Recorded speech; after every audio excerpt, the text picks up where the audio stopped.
नमस्कार, मी ऋषी देसाई. सुवर्ण कोकण सामर्थ्य महाराष्ट्राच्या विशेष कार्यक्रमात आपलं स्वागत. या कार्यक्रमाच्या निमित्तानं आपण शेती आणि शेतीपूरक उद्योगातील श्रीमंती नेहमी जाणून घेत असतो, पण यासोबतच माणसाच्या जगण्याची आणि जगण्यातल्या श्रीमंतीची गाथाही आपण उलगडत असतो. आज आपल्यासोबत आहेत सुवर्ण कोकणचे शिलेदार विजय पाडावे आपल्यासोबत आहेत. स्वागत आपलं. नमस्ते सर. विजयजी, मला सांगा की सुवर्ण कोकणचे शिलेदार, ॲग्रो सोल्जर अशी तुमची खऱ्या अर्थानं ओळख आहे. आज नेमका तुम्ही व्यवसाय कुठला करता?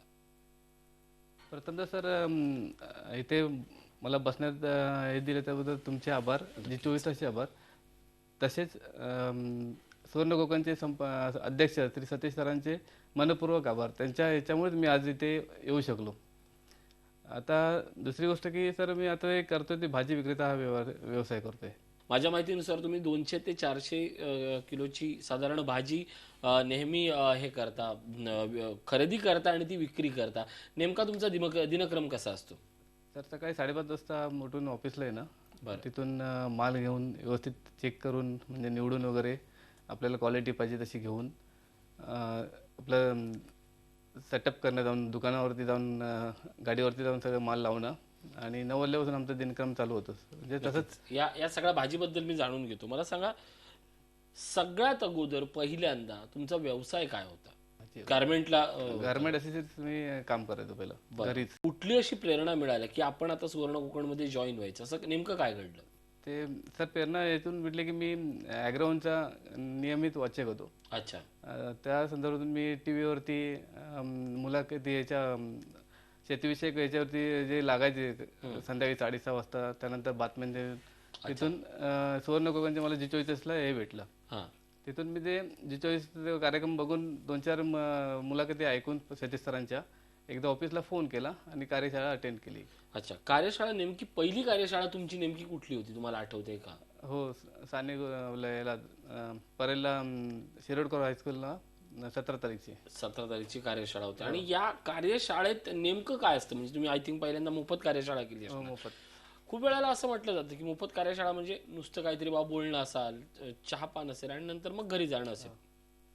जाण्याच्या अगोदर तुम्हाला काय वाटलं होतं? तिथं कार्यशाळेत नेमकं काय घडलं आणि जाताना नेमकं आपण काय करावं असं वाटलं? जाण्याच्या अगोदर तर एक मनात दुखदुख होती की कुठल्याही याच्यामध्ये कार्यशाळा अशा प्रोग्राम असली की की असं ती जाऊन काहीतरी फसवणूक होती. पण तिथे गेल्यानंतर कार्यशाळा ऐकल्यानंतर मी जस्ट त्या याच्यामध्ये सतीश सरांच्या बाजूलाच जाऊन बसलेलो. बरं. ज्यांचे जे हे बोल होते ते ऐकून आणि याच्यातून जे आपण उद्योग हा उद्योग करून आपली यशस्वी याच्या शिखरावर जाऊ शकतो हे मनात हे केलं.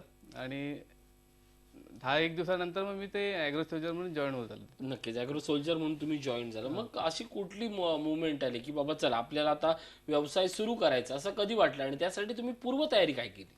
क्षणभर मी माझी याची मी फुकट घालवत नाही माझ्या कार्यक्रमातून. वा वा. सकाळी 7 ते रात्री 11 वाजेपर्यंत मी माझा दिनक्रम चालू असतो. दिवसाचा प्रत्येक तास आणि प्रत्येक सेकंद तुम्ही खर्ची करता. पण तर माझ्या ह्या याच्यामध्ये मी माझ्या मिसेसला प्लस जगदीश गावडे म्हणून माझे मेहुणे आहेत, त्यांच्याशी आम्ही हे केलं.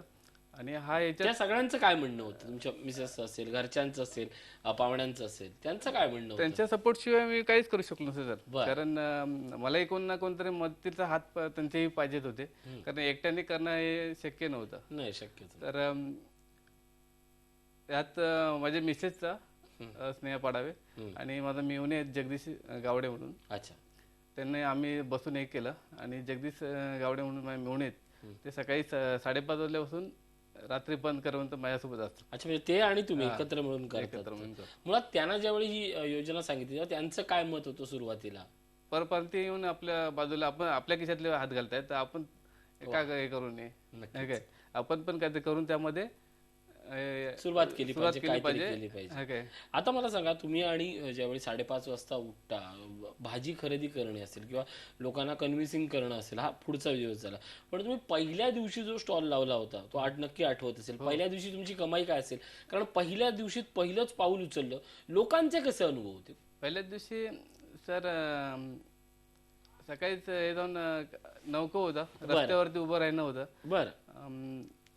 फक्त स्टॉल लावणं आणि विक्री करणं, ओळखीची लोक येऊन हे करून हे करायची, बघून जायची. अच्छा. नंतर एक दिवस होता, पण त्या दिवशी पण सुरुवातीचे 2 तास काहीच हे झालं नव्हतं, काही धंदा नव्हता. हो. नंतर मग लास्टच्या 2-2.5 तासामध्ये 2 वाजेपर्यंत आम्ही स्टॉल लावलेला होता. अच्छा. 2-2.5 तासामध्ये आमची सगळी भाजी संपली. अरे वा, किती किलो भाजी घेतली होती त्या पहिल्या दिवशी दिवशी? टोटली मी पालेभाज्यांनी हिरवा मिरची मसाला वगैरे ठेवलेला. अच्छा, असं की साधारण किती किलो नेला होता पहिल्या दिवशी?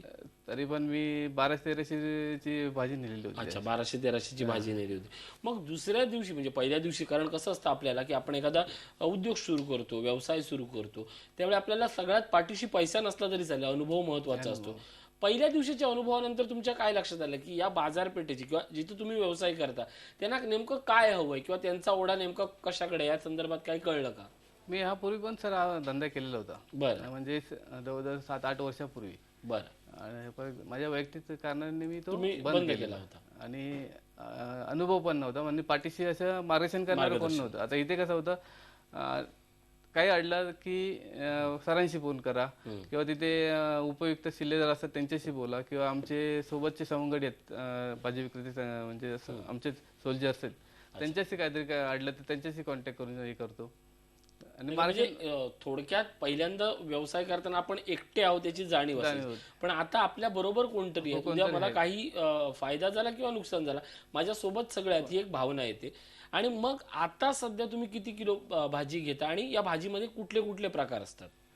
भाजीमध्ये आताच्या ह्याच्यामध्ये माझ्याकडे 21 प्रकारच्या भाज्या असतात, पालेभाज्या पकडून सगळ्या इतर पालेभाज्या. बरं. पण या सगळ्यात महत्वाचा हाच मुद्दा राहतोय की गेल्या आता 1 महिना आपण बघतोय नोटबंदी झालेली आहे, चलनबंदी झालेली आहे, पण अशा परिस्थितीत आपलं ग्राहक टिकवणं हे तुम्ही कशा पद्धतीने मॅनेज करता? क्वालिटीमुळे आणि आपल्या बोलण्यामुळे, काय त्यांच्याशी मी चांगल्या प्रकारे संवाद साधतो, काय, आणि माझे मेहुणे पण शिकलेले आहेत, त्यामुळे ते सगळा व्यवसाय म्हणून एकत्र करतात ना. की आता हा झाला भाजीपाल्याबद्दल आपण बोलतोय, भाजीपाला आपण थेट लोकांपर्यंत जातो आणि महत्वाचं म्हणजे आपण बळीराजापर्यंत जातो. या 2 गोष्टीतला आपण एक मध्यवर्ती दुवा असतो की बाबा थेट शेतकऱ्याला त्याला त्याच्या पैशाचा माल, सकाळी मालाचे पैसे मिळतात, त्यानंतर ग्राहकांना चांगला माल मिळतो आणि आपल्याला एक व्यावसायिक म्हणून, श्रीमंत म्हणून एक फायदा होतो, ज्ञान मिळतं, एक जिद्द मिळते.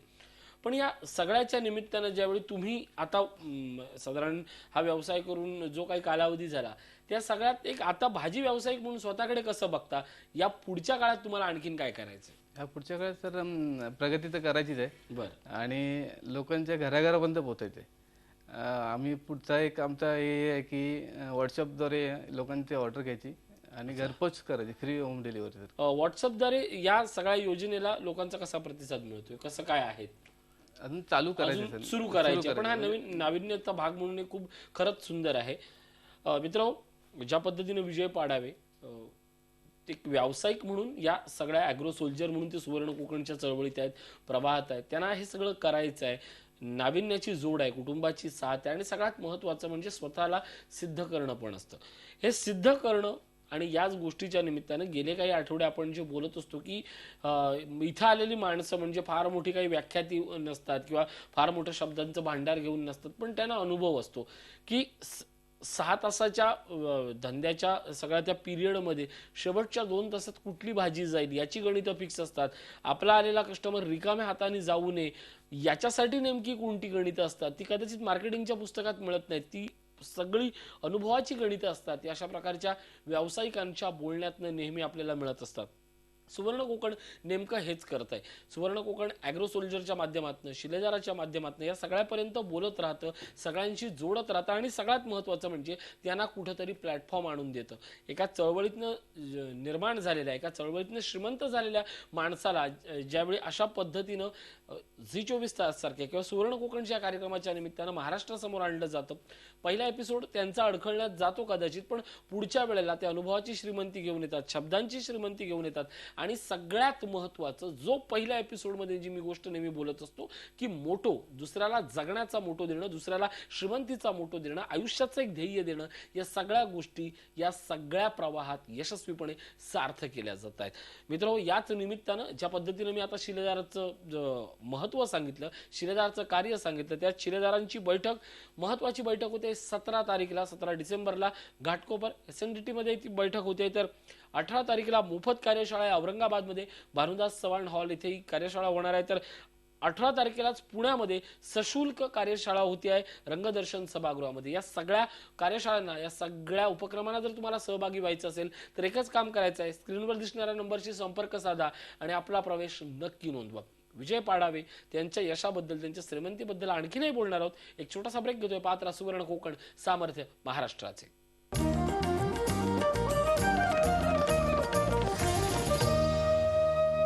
ब्रेक नंतर स्वागत. आपण बोलतोय विजय पाडावे यांच्यासोबत. पाडावेजी, आपण ज्या पद्धतीनं ब्रेकवर जाण्यापूर्वी म्हणालो की शिलेदार ही सगळ्यात मोठी गोष्ट आहे, ॲग्रो सोल्जर ही देखील मोठी गोष्ट आहे. इथं प्रत्येकाला पैसा कमवायचा आहे, पण इथं प्रत्येकाला स्वतः पैसा कमवताना इतरांनाही त्याचं भान द्यायचं आहे. तुम्ही शिलेदारांच्या बैठकीत असता, ॲग्रो सोल्जरच्या त्या सगळ्या नेटवर्कमध्ये आहात. नेमकी संकल्पना काय, कसे लोक एकमेकाला मदत करतात? कारण अजूनही खूप लोकांचा विश्वास बसत नाही की एक माणूस स्वतः पैसा कमवत असताना दुसऱ्याला मदत करू शकतो. तुमचे आलेले वैयक्तिक अनुभव काय आहेत तुमच्या व्यवसायाच्या निमित्तानं शिलेदारांकडनं? हो सर, मी स्वतःहून सरांशी कॉन्टॅक्टमध्ये असतो. सर वेळोवेळी आम्हाला मार्गदर्शन करतातच. आणि कदाचित माझ्या सहकाऱ्यांना कदाचित माझी गरज असेल तरी पण माझ्या ओळखीने काही हे असतील तर मी कमी याच्यात काय भावांमध्ये हे पडत असेल, भाजीपाला भेटत असेल तर मी ते करून देण्याची सोय करतो सरांशी फोन करून. नक्कीच. पण ही जी शिलेदारांची बैठक असेल किंवा एका हेतून झालेली जी माणसं इथं सदस्य झालेली आहेत, ती इतरांना कशी मदत करतात? हो, ते एकमेकाच्या ज्या नवीन नवीन कल्पना असतात, युक्त्या असतात त्या सर्वांसमोर मांडतात. त्यातून थोडंफार कोणाकोणाचे हे अनुभव असतात ते शेअर केल्यानंतर ते माहिती पडतं. त्यामुळे त्या अनुभवातून इतर पण ते शिकून जातात, बाबा अमुक अमुक ते असं करते तर आपण का करू नये. अच्छा. त्या ह्याने ते लोक करून ते पण त्या ह्याच्यामध्ये हे करतात. नक्कीच. याच निमित्तानं आणखीन प्रश्न, असं तुम्हाला भाजीच्या बाबतीत कुठला अनुभव आला? म्हणजे एखादी तर अडचण असेल, आता ज्या पद्धतीनं तुम्ही म्हणालात की माझ्याकडे आलेला कस्टमर हा एखाद्या गोष्ट माझ्याकडे नाहीये म्हणून पुढे जाता नाही, तो तिकडेच आला पाहिजे, अशा कुठल्या गोष्टी तुम्हाला तुमच्या शिलेदारांकडनं किंवा तुमचे जे मेहुणे आहेत गावडे त्यांच्याकडनं व्यवसाय करता करता काही शिकायला मिळाल्या का? हो, तर सरांकडनं तर पुष्कळ शिकायला भेटलं. प्लस माझ्या मेहुण्यांकडनं तर माझं फक्त नेणं आणणं आणि मधल्या वेळेत मी त्यांना मदत करणं, बाकी ते स्टॉलवरती तेच असतात. पण त्यांचे काय अनुभव असतात किंवा त्यांना येऊन लोक जे सांगतात भाजीबद्दल असेल किंवा मालाबद्दल असेल, जेव्हा लोकांना माल आवडतोय किंवा उद्या ही जास्त आहे, हे तुम्ही कसं, दुसऱ्या दिवशीचा माल कसा ठरवला जातो थोडक्यात? दुसऱ्या कथामध्ये आता ते आमच्याकडे क्वालिटी माल असतो. बरोबर. इतर कुठल्या मी लावतो त्या एरियामध्ये कालांतराने 9 गाड्या आहेत. अच्छा. ओके. त्याच्या मराठी माणसांच्या किती आहेत? त्यातल्या मराठी माणसांचे 2 आहेत. 2 आहेत आणि बाकी सगळा बनते. तर क्वालिटी असल्यामुळे आमचा रेट थोडा हे असतो, जास्त असतो. जास्त म्हणजे रिजनेबल असतो. आणि ज्यावेळी तुम्ही लोकांना भूमिका पटवून सांगता, म्हणजे तुम्हाला जर विचारलं की विचारत तर असतीलच म्हणा की सुवर्ण कोकण कन्सेप्ट काय, त्यावेळी आपण सांगतो की बाबा थेट बळीराजाला पैसा जातोय, आडत्यांना नाही, मध्यस्थांना नाही, त्या लोकांच्या काय भावना असतात? ग्राहकांना तर क्वालिटी भेटते मालाची मेन. दुसरं की आम्ही जो हे करून धंदा भाजी विक्री करून शेतकऱ्यांना 4 पैसे अधिक मिळवून देतो. या सगळ्या गोष्टींचं मागे जी प्रेरणास्त्रोत आहे ते म्हणजे सतीश परब सर. सतीश परब सरांनी तुमच्या आयुष्यावर काय प्रभाव टाकलाय? म्हणजे मोफत कार्यशाळा असतील, वेगवेगळ्या बोलण्यात, त्यांच्या बोलण्यातनं, त्यांच्या या सगळ्या संघटन कौशल्यातनं आपल्याला काय मिळतं? सतीश सरांचे टीव्हीवरचे मी मुलाखती बघून 4 ते 5 याचे मुलाखती बघून मी तर प्रेरित झालेलो होतो. आज उद्या करून मी महिना घालवला आणि नंतर एक दिवशी मी ऑफिसला फोन करून कार्यशाळा अटेंड केली. प्रत्यक्षात तिथे गेल्यानंतर समजलं की सुवर्ण कोकण म्हणजे काय. तिथले इतरांच्या बैठकीत बसून त्यांचे अनुभव ऐकून थोडं मनालाही हे झालं. नंतर विचारच केला की काय ना काय करायचं आहे, काय करू नये. अगोदरचा अनुभव गाठीशी होताच. काय तिथून घरातल्या व्यक्तींशी कॉन्टॅक्ट केला आणि नंतर मग त्यामध्ये आम्ही दोघं मेहुणे आणि मी त्यामध्ये उडी घेतली आणि हा व्यवसाय चालू केला. सरांशी पर डे जाऊन भाजी घेतोय. आमची प्रत्येक दिवशी आमचे बोलणं असतात. काय आम्हाला अडचणी असतील तर आम्ही त्यांच्या समोर मांडतो. तिथे त्या ठिकाणी ते त्यांचं सोल्युशन करून देतात. केवळ व्यवसायाची निवड नाही, केवळ व्यवसायाची गोष्टीमध्ये लागणारा केवळ कच्चा माल नाही, तर विक्री कौशल्य नेमकं कुठलं असावं या सगळ्याबाबत सुवर्ण कोकण नेहमीच या सगळ्या ॲग्रो सोल्जर असतील, शिलेदार असतील यांना मार्गदर्शन करते. तुम्हालाही जर या सगळ्या शिलेदाराच्या पर्वामध्ये जर सामील व्हायचं असेल तर आठवणीने एक गोष्ट केली पाहिजे की सगळ्यात पहिलं कुठली तरी मोफत कार्यशाळा जॉईन करा. विकत करू नका, मोफत करा. कारण या मोफत कार्यशाळेच्या माध्यमातून तुम्हाला तुम्ही काय आहात, तुम्हाला नेमकं काय आहे, काय करायचं आहे, तुमच्या आयुष्यातलं नेमकं ध्येय काय आहे, या सगळ्या गोष्टींबद्दलचा जो एक सुंदर कॅनव्हास आहे तो कॅनव्हास पहिल्यांदा उघडला जाईल. नेहमी कुठल्याही चळवळीत जर जायचं असेल तर अगोदर पैसे भरावे लागतात आणि मग सगळं शिकावं लागतं. पण ही एकमेव चळवळ आहे की अगोदर फुकट या, मोफत शिका आणि नंतर आपला एखादी जी आवडीची गोष्ट आहे त्यातल्या सशुल्क कार्यशाळेला हजेरी लावा, हे पहिल्यापासून आवाहन केलं जातंय. या निमित्तानं देखील जी 18 तारखेला औरंगाबादमध्ये कार्यशाळा आहे, मोफत कार्यशाळा आहे, या मोफत कार्यशाळेमध्ये तुम्ही सामील व्हा आणि नंतर आपल्याला कुठल्या कुठल्या कार्यशाळेत सहभागी व्हायचं आहे या सगळ्याबद्दल आपल्याला माहिती मिळेल, स्वतःला अनुभव मिळेल. स्क्रीनवर जातात त्या नंबरशी संपर्क साधा आणि आपलं नाव मात्र या क्षणी रजिस्टर करा. एक छोटासा ब्रेक घेतोय, पाहत राहा सुवर्ण कोकण, सामर्थ्य महाराष्ट्राचे.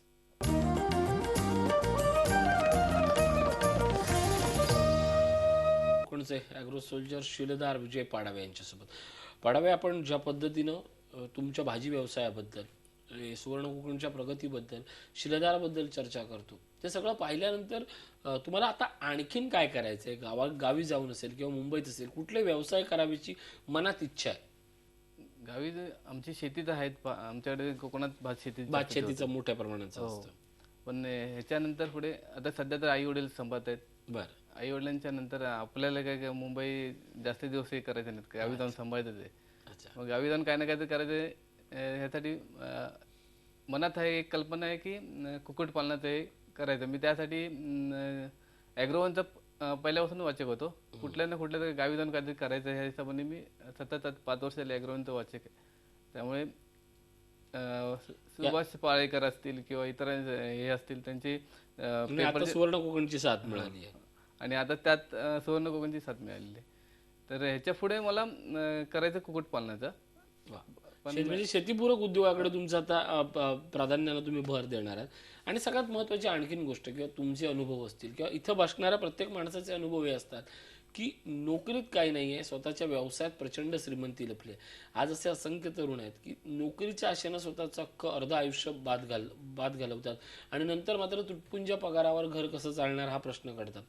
त्या सगळ्या मुलांना असतील किंवा स्वतःच्या अनुभवानं तुम्ही काय सांगाल की व्यवसायातही श्रीमंती लपलेली आहे, त्या श्रीमंतीचा लाभ घ्या आणि व्यवसायाकडे वळा, तुम्ही काय आवाहन करा?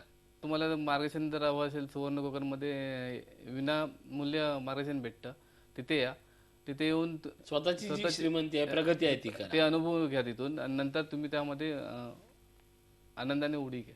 नक्कीच आनंदाने उडी जातं. एकच सगळ्यात महत्त्वाचा प्रश्न की तुम्हाला तुमच्या अनुभवानं काय वाटतं की किती हरलेला माणूस असला किंवा ज्याला आयुष्याकडे स्वतःकडे पैसा नाही तो देखील ठरवलं तर श्रीमंत होऊ शकतो का? तुमचं काय अनुभव या सगळ्याबाबत? ऋषी, जर श्रीमंत होणं म्हणजे काय, पहिली आपण स्वतःहून उडी नाही घेतली तर आपण कुठल्या याच्यापर्यंत जाऊ शकत नाही. त्या सगळ्याला आपण कधी ना कधीतरी डेअरिंग करणं आवश्यक असतं. नक्कीच विजय पाडावे यांच्या बोलण्यातनं आलेला हा सगळा प्रवास होता. मी सुरुवातीला ज्या पद्धतीनं म्हणालो की कदाचित खूप वेळेला तुमच्याकडे अनुभवाचं भंडार असतं तेव्हा शब्द तुमच्याशी थोडेसे यायला बिचकतात, तसंच काहीसा हा सगळा प्रकार आहे. पण या सगळ्यात ना आपण नेमकं काय घ्यायचं हा सगळ्यात महत्त्वाचा प्रश्न असतो. यश, श्रीमंती, ती लखलखीत उदाहरणं शोधताना आपण स्वतः प्रकाशाच्या मशाली घेऊन पुढे सरसावलं पाहिजे. आयुष्यात त्याच सगळ्या प्रकाशात तुम्हाला जगण्याची आणि श्रीमंतीची वाट मिळू शकते. सुवर्ण कोकणच्या वेगवेगळ्या DVDs आहेत. या DVDच्या माध्यमातून आज सुवर्ण कोकणचे अनेक शिलेदार तयार होत आहेत, ॲग्रो सोल्जर तयार होत आहेत. केवळ 6 तास स्वतःसाठी वेळ काढून आपण श्रीमंत होऊ शकतो. एखादं व्याख्यान, एखादी गोष्ट जर मनापासून समजावून घेतली आणि DVDच्या माध्यमातून आपण कशा पद्धतीनं श्रीमंत होऊ शकतो याची असंख्य उदाहरणं केवळ आहेतच नाहीये, तर इतर DVD ऐकून माझ्या समोर बसलेली आहेत, ते स्वतः श्रीमंत होत आहेत. इतरांना श्रीमंत करण्याचा ध्यास घेतलेली ही माणसं आहेत. आणि या सगळ्या प्रवाहात तुम्हाला वेगवेगळ्या विषयावरच्या सुवर्ण कोकणच्या जर DVD हव्या असतील तर आठवणीनं फक्त एकच काम करा, स्क्रीनवर दिसणारे जे नंबर आहेत त्या नंबरशी आपण संपर्क साधा, तुमची आवड सांगा आणि कदाचित या क्षणी त्या DVD तुम्हाला मिळणं अशक्यप्राय होऊ शकतं, कारण या सगळ्या DVD कार्यशाळेत मिळतात. मग या कार्यशाळा कुठे आहेत हा प्रश्न तुमच्या मनात असेल तर त्यासाठी लिहून घ्या. 18 तारखेला पुणे येथे सशुल्क कार्यशाळा होते आहे. पुण्याच्या रंगदर्शन येथे ही कार्यशाळा होते आहे. या कार्यशाळेत शेती आणि शेतीपूरक उद्योगातील श्रीमंती याबद्दल भरभरून मार्गदर्शन केलं जाणार आहे. 18 तारखेला दुसरी कार्यशाळा ही औरंगाबादमध्ये होते. मोफत असणाऱ्या या कार्यशाळेत शेती, शेतीपूरक उद्योगातील श्रीमंती आणि सगळ्यात महत्त्वाचं म्हणजे आयुष्यात तुम्ही कोण आहात, तुम्हाला आयुष्यात काय करायचं आहे, तुम्ही आजपर्यंत केलेला प्रवास, आजपर्यंत ज्याला श्रीमंती समजत होता ती श्रीमंती आहे का, आणि या श्रीमंतीच्या पर्वाकडे जाण्यासाठी नेमकी स्वतःची डेडलाईन कुठली असेल, श्रीमंतीकडे जाण्यासाठी नेमकं आपण काय केलं पाहिजे, आणि या सगळ्याला नोकरी नाही तर व्यवसाय किती तुम्हाला लवकर राजमार्गावर नेईल या सगळ्याबद्दलचं मार्गदर्शन स्वतः सतीश सर तिथे येऊन करणार आहेत. तर सगळ्यात त्याही पेक्षा महत्त्वाचं, जे आता शिलेदार हा कार्यक्रम बघत असतील त्यांच्यासाठी शिलेदार मीटिंग घाटकोपरला होते. एक माणूस स्वतः श्रीमंत होताना इतरांच्या श्रीमंतीसाठी त्यानं कसा विचार करावा, किंबहुना इतरांच्या श्रीमंतीचा विचार करताना स्वतः कसा श्रीमंत होऊ शकतो, या सगळ्याबद्दल भरभरून बोललं जाणार आहे. 3 या महत्त्वाच्या कार्यशाळा आहेत. हे सगळं जर तुम्हाला त्यात सहभागी व्हायचं असेल किंवा आणखीन कार्यशाळेबद्दल जाणून घ्यायचं असेल तर या क्षणी एकच काम करा, स्क्रीनवर दिसणाऱ्या नंबरशी संपर्क साधा आणि आपला प्रवेश नक्की नोंदवा. हे वारंवार सांगण्यामागचं कारण एकच आहे की स्क्रीनवर दिसणारा नंबर हाच ऑफिशियल नंबर आहे. झी 24 किंवा कुठल्याही अन्य माणसाच्या नंबरला आपण कॉल करून या संदर्भातली माहिती विचारू नका, म्हणून वारंवार विनंती करतोय, स्क्रीनवर दिसणाऱ्या नंबरशी आपण संपर्क साधा. विजय, आपण इथं आलात, भाजी व्यवसाय आणि त्यातला अनुभवाच्या बळावर आपण सुरू केलेली श्रीमंती या सगळ्याबद्दल तुम्ही भरभरून बोललात. खूप आभार, धन्यवाद.